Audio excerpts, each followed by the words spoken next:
వినండి. ఎందుకంటే మోడీ గారు వీళ్ళకు కూడా ఒత్తిడి ఉంది. ఉద్యోగాలు ఎట్లా చేస్తున్నారు, ఏం చేస్తున్నారు అనేది ఒత్తిడి పెంచినారు. దాన్ని గమనించి మీరు గ్యాస్ పట్టుకోకుండా రేట్లు నింపండి, మీ రేటు నింపండి. వాళ్ళు ఇస్తే తీసుకోకండి, లేకుంటే లేదు. కుప్ప అంటే రాసి పోస్తున్నారు. మీరు అదే విధంగా చేయండి. దానికి ఏమైతుంది? మీరు దాని రేటు నింపుకోండి. లేదప్ప మనం చేసేలేదంటే వాళ్ళు గవర్నమెంట్ పరంగా వాళ్ళు కొడుకుంటారు, మీరు వస్తా మీరు కొడుకోవాల్సి వస్తుంది. తర్వాత మీ ఇష్టం. దాని మీద ఏం చెప్పేది కాదు. ఇప్పుడు మార్కెట్ వచ్చింది చేయండి అప్ప అంటారు, వేరేదేం చెప్పరు. చేసుకోండి అప్ప, మీరు కూడా చేయండి అంటారు. తర్వాత ఇబ్బంది పడేవాళ్ళు మీరు వ్యాపారస్తులు ఇన్ని ఇండస్ట్రీస్ చేసుకొని కూర్చున్నారు.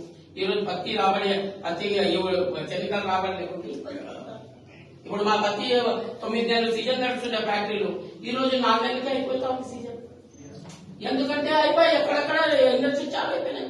నలుమూలలు ఆధునిక నలుమూలలు అయిపోయినాయి. సీసీ వచ్చింది, ఎవరేం చేయలేదు. సీసీ వద్దని చెప్తాను.